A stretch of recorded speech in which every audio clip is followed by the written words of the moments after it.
Hello student, my name is Shweta Patel, lecturer in VPMP Polytechnic. Today my topic is Basic of OOPS. This topic is selected from the first chapter in a Java syllabus. The chapter name is Introduction to Java. In this lecture, we will learn about the basic of OOPS. The main objective of this lecture is we learn about the basic of OOPS. What is object-oriented programming language? Basic fundamental of OOPS. How it different from the procedural programming. First of all, I give you the introduction of OOPS. The full form of OOPS is Object-Oriented Programming System. Object-oriented programming is a paradigm that provides many concepts such as inheritance, polymorphism, encapsulation, data binding, etc. The main aim of object-oriented programming is to implement real-world entity.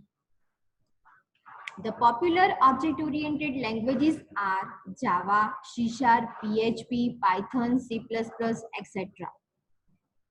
The main concept in object-oriented programming is an object. Object means real-world entity such as a pen, chair, table, computer, watch, etc. Object-oriented programming is a special type of methodology which is used to design a program using a class and object. It simplifies software development and maintenance by providing some concept such as inheritance, polymorphism, abstraction, data binding, etc. Now, we will see the OOPS concept. The OOPS concept are object, class, inheritance, polymorphism, abstraction, encapsulation, dynamic binding, message communication. We will learn all the concept with the example.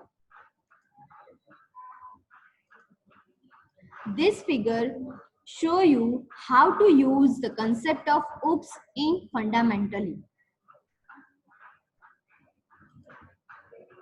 Now, we discuss what is object and class.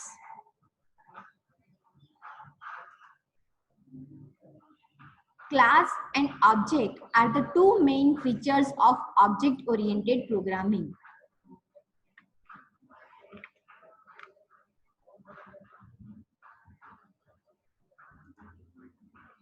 Object means real-world entity. Any entity that has state and behavior is known as an object. For example, a chair, pen, table, keyboard, bike, etc. Each object have a state and behavior. Like chair have a color, chair have a different design, pen have a color, pen have a different design. We can say that object can be a physical or logical. An object can be defined as an instance of a class. Collection of object is called as class. It is a logical entity. We can also say that a class is a collection of logical related data item which includes data and function for a data. Or we can also say that class is a blueprint for creating a object. Now, I will show you the example of class and object using the figure. In this figure, car is a class and different model of car is an object which have a different state and behavior. Class car is used to represent the collection of information of different model of a car as an object. Class contain a method and variable which is used to represent all the information about the car, but with a different state and behavior. Now, our next topic is inheritance. Inheritance is a process by which object of one class use the property of object of another class. It supports hierarchical classification. It provides code reusability.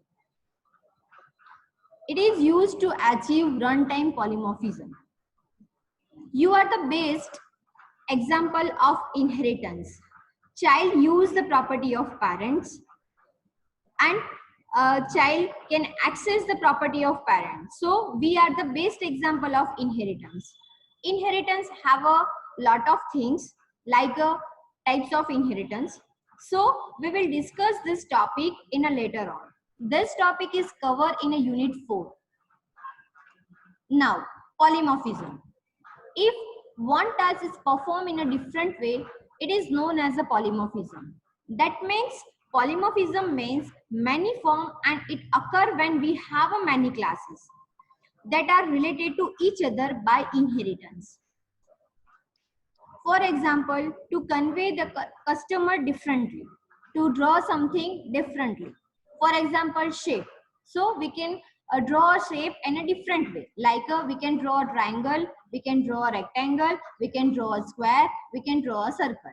But this all have a different shape, but these all are included in a simple single shape. Polymorphism also have a different factors. So we will discuss this topic with the example in a unit 4. In a Java, we use the method overloading and method overriding to achieve polymorphism. The next topic is the abstraction. Hiding internal details and showing a functionality is known as the abstraction. For example, sending a message where you type the text and send the message. You don't know the internal processing about the message delivery. Another example is a phone calls. We don't know the internal processing. It only shows the essential things to the user and hides the internal details. In a Java, we use abstract class and interface to achieve abstraction.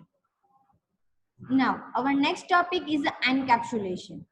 Encapsulation means wrapping, binding the data. Binding or wrapping a code and data together in a single unit are known as encapsulation. For example, a capsule which is wrapped with a different medicine. A Java class is an example of encapsulation because class is a collection of method and variable. Java Bean is the fully encapsulated class because all the data members are private here.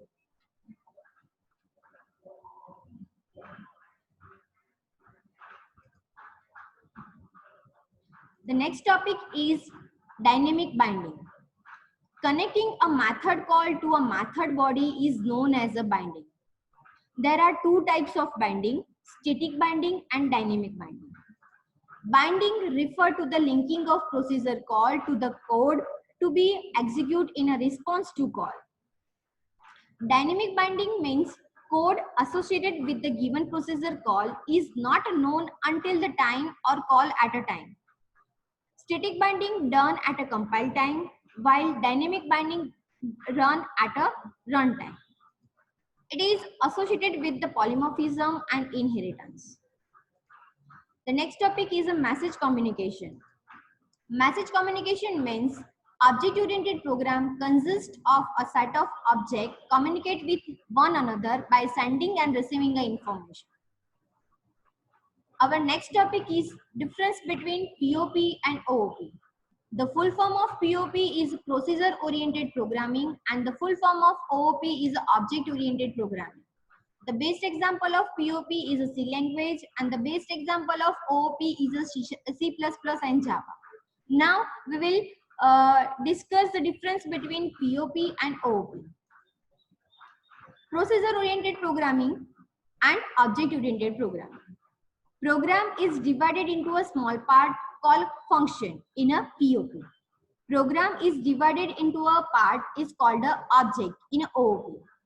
POP follow a top-down approach. OOP follow a bottom-up approach.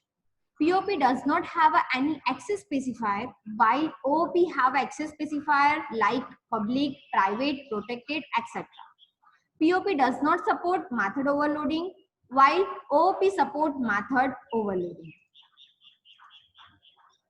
The next difference is POP does not have any proper way for handling data, so it is less secure. OOP provide a data hiding, so provide more security. That means data abstraction and data binding are supported in a OOP, while data hiding or data binding and encapsulation and abstraction is not supported in a POP. POP does not support inheritance, while OOP support inheritance. Example of POP are C, VB, Fortran, and Pascal. Example of OOP are C++, Java, VB.NET, C#, .NET, etc. Thank you.